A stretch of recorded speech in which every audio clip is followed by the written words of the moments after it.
Awesome. Thank you. Getting all my, you would think by now I'd know all the Zoom stuff down. But this is an exciting time. We have a short kind of 30 minutes here, but why don't you just try and go through and kind of have a conversation about Pro Sports Assembly. And I want my guests to kind of do a quick introduction of themselves and then add in maybe a quick fun fact. I'll start. My name is Ann Sini. I am the Vice President of Human Resources for the St. Louis Cardinals. Been there going on 9 seasons, 8 years. You know how we measure things in sports. And my fun, totally random fact is my first celebrity crush was Kenny Rogers. So that's my random. I will throw it at Will to kick it off next to give us a real quick minute intro and your random fun fact, and then we'll throw it at Rashana. Just making sure, is that Kenny Rogers, the singer or the pitcher for the Detroit Tigers? Thank you for clarification. Yes. That would be the singer. Okay. Both great looking men, just making sure. So, okay. I'm Will Item with the Oklahoma City Thunder as a partnership strategy analyst. Been with them for 4 years, and I can't remember the other things you wanted me to say. I was only thinking about my fun fact. And so that is, I lived in Austin for 7 years. I even worked for the Alamo Draft House. And one time I went to a Dumb and Dumber screening where I ate 7 raw jalapenos at the very beginning of the movie to win a contest. It was not worth the $20 gift certificate I got because it ruined the rest of the movie and the next day for me. So love the Alamo Draft House. Wish I was in Austin right now. Thanks, Will. And Rashana, throwing it at you. Thank you. So I'm Rashana Hamilton. I am the Senior Director of Community Relations and Youth Programs with the Miami Dolphins. And so I work on everything external facing in the Miami area. Super excited to be here. I've been with the Dolphins for about 3 seasons and excited to be working on some of their diversity and inclusion initiatives. And my fun fact would be that my wife and I have a shoe addiction. And so we were stuck in the house during COVID and decided to build these wonderful shoe shelves for the problem that we have going on in our household. So that's our fun fact. It was our fun activity during this year of COVID. There could be worse things, right? Well, I wanted to talk, kind of have this conversation with, amongst the 3 of us about kind of Pro Sports Assembly. And, and what made you decide to, join? What was that kind of push that said, yes, I want to be a part of this, and kind of go from there. I will pick Rashana. Awesome. So I think this year we've seen a shift just in our society in general that, for just being able to use some cool terms, right? People are starting to get woke. Like they're just, we're becoming more aware, I think, to other people's experiences that may not look like us or think the same things as us or have the same views as us.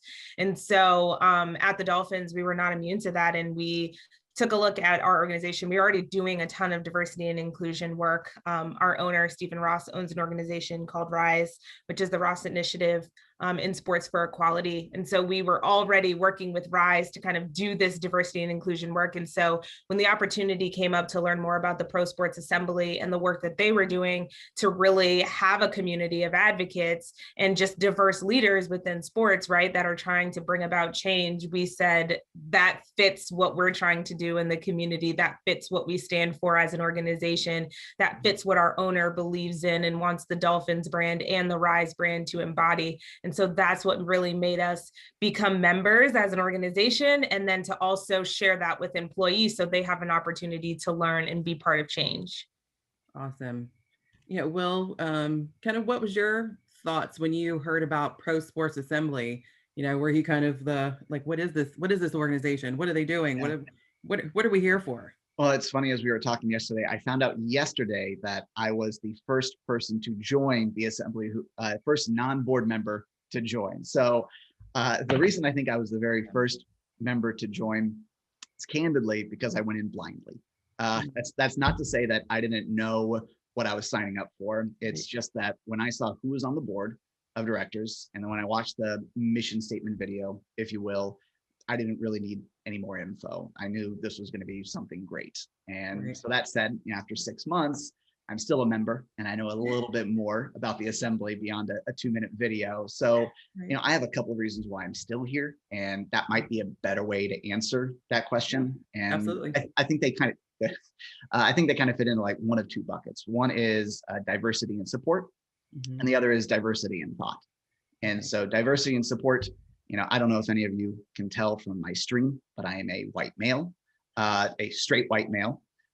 So I think, for most people, I am not typically the first demographic you think of when diversity is being discussed. Probably not the second or the third or the fourth, which is fine by me. But I think there's a problem, especially with straight white men who don't consider ourselves as part of the diversity conversation. Mhm. And so, when an I&D council is formed, straight white men will say, okay, have fun, but that doesn't really have anything to do with me.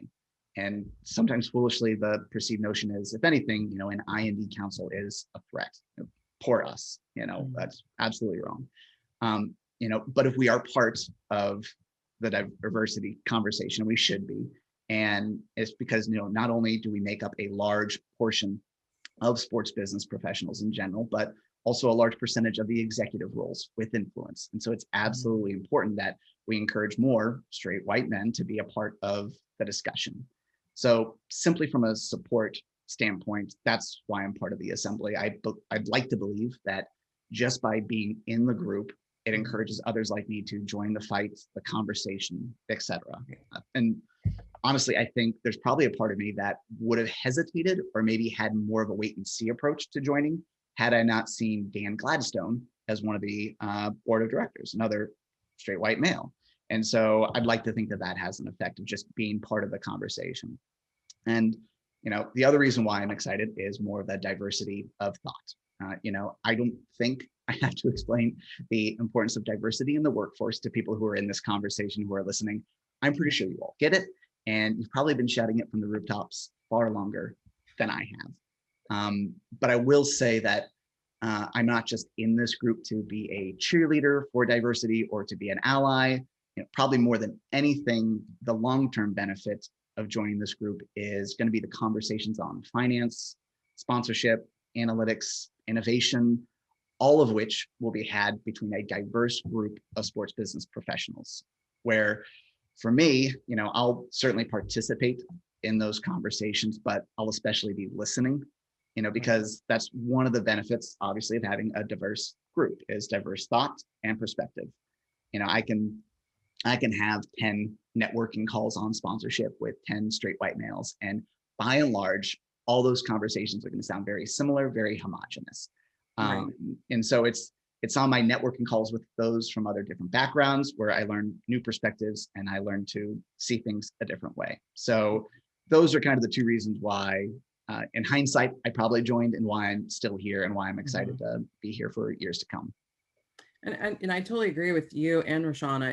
It's, that's kind of everything you all just said is kind of why I joined as well when I was approached about being a founding, board member for the organization as a governing board member. And it was just exciting because this organization, like, there's nothing like it right now that exists. And it was just it was a part of a time frame where more and more vision and momentum was behind what we were trying to accomplish. And it's not just about diversity and inclusion and equity, but it's about trying to build this organization and for a group of people to come together, collaborate, discuss the issues and things that are affecting the sports realm right now, that we can be this pipeline of diverse talent for the next leadership positions within the sports world. So I think that was kind of my reasoning, as well as looking at let's see who's on the advisory board that's really backing this organization, as well as who had already signed up in a way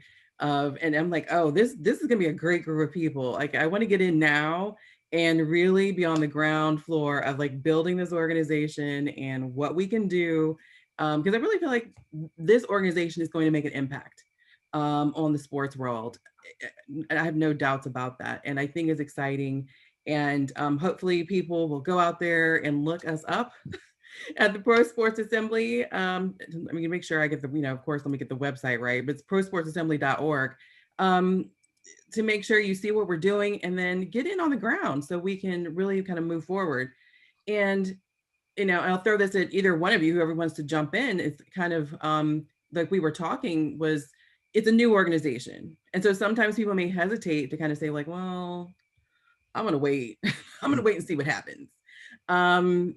But what would you guys say to those kind of naysayers or kind of people who may maybe I want to wait and see what happens? What would you kind of say to those individuals who are kind of like in a holding pattern? Sean, if you like. I would tell them not to wait. I think that in order to change the world, right, we have to step up in the moment. And I think if we're constantly waiting for somebody else to take the first step, then we're all going to be sitting back being bystanders. And I think what we've learned is that being a bystander is just as detrimental to progress. And so I would say there's no need to stand on the sidelines. This organization is absolutely phenomenal. It's the first of its kind. It's industry wide, meaning that it's spanning all different sports and levels and leagues and teams. And so I think that if people take a look at the mission and what the work is that's going to be done by this organization, I think it will be a no-brainer to be involved. Mm-hmm. Absolutely. And I guess my question would just be, if you are a wait and see, is what exactly are you waiting for? Are you waiting for the 1,000th member to join? In which case, then it's like a cool group to join. And then if that is your reason, then is that really a good reason to join the group? Is, oh, all the cool kids are doing it now. So, if you believe in the mission and you're supporting diversity in sports business, both on support and in thought, like just jump in. And when you're on the ground floor of it being started, you also have a little bit more influence of the direction that it takes. Once there's 1,000 people who are joining it, it's kind of maybe on cruise control at that point, and you're just along for the ride. Glad to have you, but it's much more exciting to be part of building something from the ground floor. So that's one reason why I just jumped in.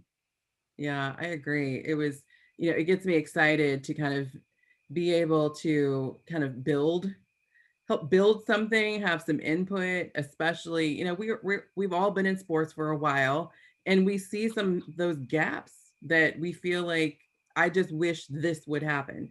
And so I feel like having an organization like this, I get to now have maybe some type of input into whether it's through committees or whatever we end up, how we end up shaping out is like, okay, well, like we were saying, like the data, if you're an organization that comes in, you have the equity assessor and all these different tools that you get to see to help measure where you are in this journey. Everyone's in a different part of their journey, but we all know it's an ongoing one. There is, you don't just suddenly say, I have a DEI council and it's done. So it's going to be ongoing, and we'll have tools and things like that to help people, which I think is exciting from an individual standpoint as well as from an organizational standpoint. And we all have to, organizations have to start somewhere, and this is just a great way to get in and start trying to build. And I think one of the things that we had talked about was being a part of this organization, just even the network of the membership and whoever's already here. If you can, let's kind of talk about from your perspective, how you've been able to already kind of use your membership or being a member within your kind of respective industry area, function area. Like, because I think about, for me being in human resources, I may know other HR people or individuals at other leagues, other teams, and different things like that. And I may be at a table or in a room, and suddenly I'm like, oh wait, I suddenly have this new group of people that I'm connected with, and I'm suddenly throwing out names now at these different tables of, well, did you think about so and so? I know they're looking to become a president or something like that, or a, VP. And I have these names now in my head, which I've already done. I've, already thrown out names in different places. So can you kind of talk about maybe how you've already kind of been able to do something like that from your perspective? Go ahead. I'll let you go first this Oh, time. okay. All right. Sounds good. So the benefits, I mean, first of all, is even just webinars for me. Like I said, is, I will try to talk when asked a question or when I feel like there's something good to say, but I'm just enjoying just hearing conversations, whether it be with Jason Wright. We've had other conversations. Kelly Lewis has also come on with Turnkey Talks I am just enjoying that. I'm hearing conversations I otherwise wouldn't necessarily at my organization, which is not about my organization. It's just more of just what we're talking about on a day-to-day basis and being able to kind of shift gears with these larger conversations about diversity in sports. So there is certainly that. The other thing that I think a lot of white men probably do lean on as a crutch too is when it comes to job hiring, is to say, oh, well, I just reach out to who I know and get recommendations from them. And, statistically, a lot of the people that white men know are other white men, and the people that those white men know are other white men. And so the recommendations that always come in tend to be white men. And so while obviously the pandemic has kind of halted a lot of our hiring practices, what I'm excited to be using this group for is now, at least for me, I don't have that excuse anymore of, oh, I didn't know who to reach out to, because there's already at least 50 people that I could reach out to from the assembly to say, hey, we are hiring for this position. Who do you know that would be qualified? And I don't necessarily need to stipulate it of who do you know who is a BIPOC or a minority. It's who do you know? And just reach out to that group. And I'm excited about the talent pool that will be coming in of, people who are unearthed, who I wouldn't have had through my current networking group, to provide more variety and more possibilities for our organization. Absolutely. I'm I'm on board. I will say I'm very new to the assembly, so I will walk in my truth in all aspects of that saying. But I think that what I'm most looking forward to, so just to kind of like change my answer a little bit, is that our organization decided that we would have 30 employees that would be part of the assembly. We would essentially offer this as a benefit to 30 employees within the organization. And I think what is most exciting to me as our Diversity and Inclusion Council chair is the opportunity to provide this group of employees with tools, events, resources, programs that will not only help us be better as an organization, but it will help them individually in their careers. I think our organization is very much one that is empathetic and compassionate, and you can see that through our community work, but we want that to be internal as well. So I think in my role specifically, I'm very much focused on external, right? So I'm very much focused on how does the South Florida market view the Dolphins? Do they view us favorably? Do they feel like we have their back and we're there for them? And so when you're constantly out and about and moving around, it's very easy to forget internally our employees and say, do they feel valued and heard and included in the workplace? And so this was a reminder for me as, again, our diversity and inclusion chair internally, to say, hey, we've got to make sure that the experience at home is just as good as the one that we're providing for those that are in our community. So that's kind of what I'm most excited for, and how what I do will kind of affect a little bit of being part of the assembly. Awesome. And just if anybody's listening, if you have questions, throw them in the Q&A or in the chat. We'll try and catch them. But going along, we have a couple more minutes, and I'll throw this out to either Will or Rashana. If you have little nuggets of, wisdom in your overall, whether it's kind of your DEI journey with your organizations or in your career, are there any little nuggets that you would throw out there for maybe people who are like, our organization is like at level 100, or even people who may be at level 500, in that sense of, if you have any kind of little nuggets of information for people that you learned along the way? I would say, and I'll jump in first. I would say for anybody within an organization, I think we're living in a time and a space where we have to be really honest about where we are. I think in order for any organization to make change, they have to be open and honest and candid with themselves. And maybe, they say, hey, we're not great at this, or we don't have great representation in this group. And we talk about it all the time, especially mirroring our market and being diverse. We have a very high Latinx community and Black community here in South Florida, and so we're super intentional about reaching out to those communities, because we know that to be authentic to our market, we have to speak to those groups. So I would say a nugget would be honest about where you are, so that you can make the change and so that you can affect people in really wonderful and huge ways. Yeah, no, I totally agree. I think one one thing that Will had brought up was some of the like webinars and different relationships that we have, at least with through with Pro Sports Assembly. Like you brought up the one with Jason Wright, and I was just floored when we were sitting there. It was like our turnkey talks, I think, was one of them. But I'm sitting there and furiously trying to take notes, and the ones that we have that are that are so awesome through the female quotient. It's just, I've sent those through and forward them every time I can to our DEI committee, and trying to say, okay, send these out to, even if it's just for the committee to educate themselves, but to send them out as maybe learning items. And like, I try and sit on as many as I can. If I try to sit on all of them, I probably wouldn't get any work done. Um, but they're just so informative. And I think that's just so helpful, for me. But Will, what about you, as you've kind of Yeah. gone through this journey? And I would welcome anybody in the chat to challenge me on this if you disagree as well too, because maybe you'll see in a second. I guess my nugget is more maybe tracking the steps of where you were to where you are now, and tracking the wins. Especially I've worked for the Thunder for 4 years. 4 years ago, we did not have a direct involvement in the 39th Street Pride Parade. 2 years ago, the last one that was in person, because last year, obviously, pandemic, the Thunder marched in the parade. Our GM Sam Presti was there. Our entertainers were there. It was an amazing experience, and the world did not end with our involvement. And so that's a huge win. Now, obviously, when I joined on day one, would I have said, I want us to have a Pride night. I want us to be selling product in the arena with Pride colors to show our support. Obviously, that would be great, but I'm willing to acknowledge the baby steps of what we're taking, so that 5 years from now we can look back and be like, can you believe 7 years ago we didn't march in the parade? And like, look at all the cool things we're doing now. And not just with Pride.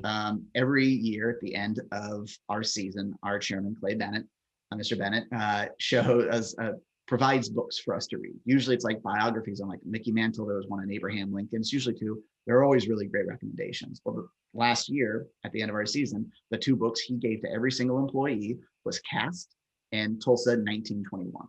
And that just kind of set the stage of where our leadership group, our executive team, is leaning into, is that they're not shying away from the conversations, and they want us to be educated, and they want us to start thinking about these issues that are not, maybe not as strong in Oklahoma, but are affecting the nation, the world.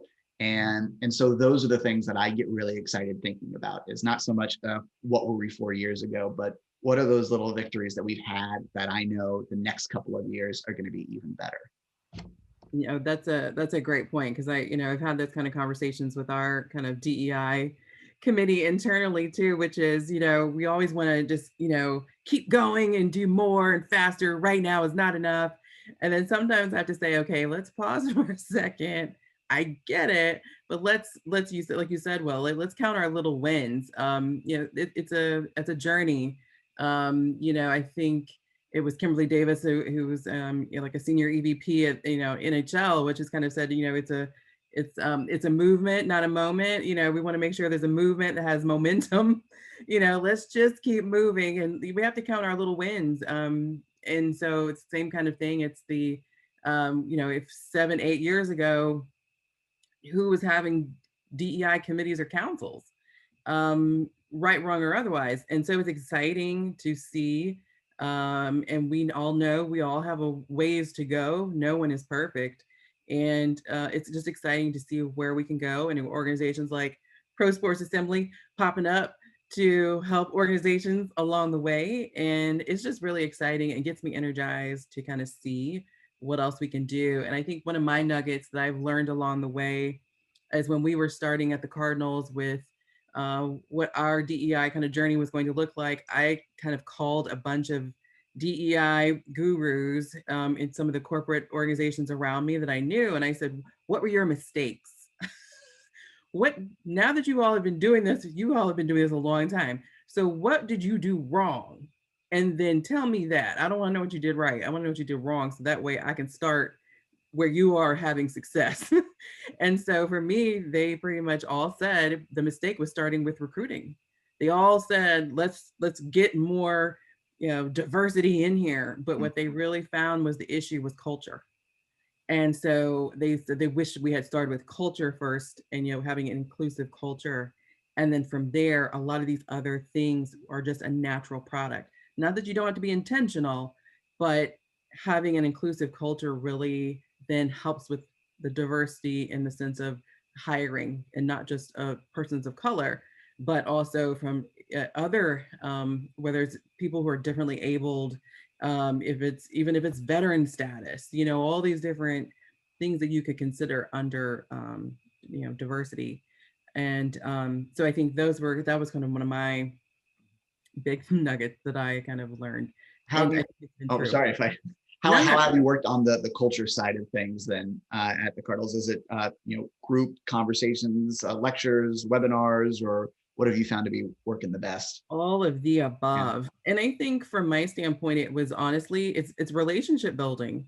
Having I've had a lot of one-on-one conversations, and very honest conversations. I'm very open. I kind of leave that space open for people to ask kind of the scary questions.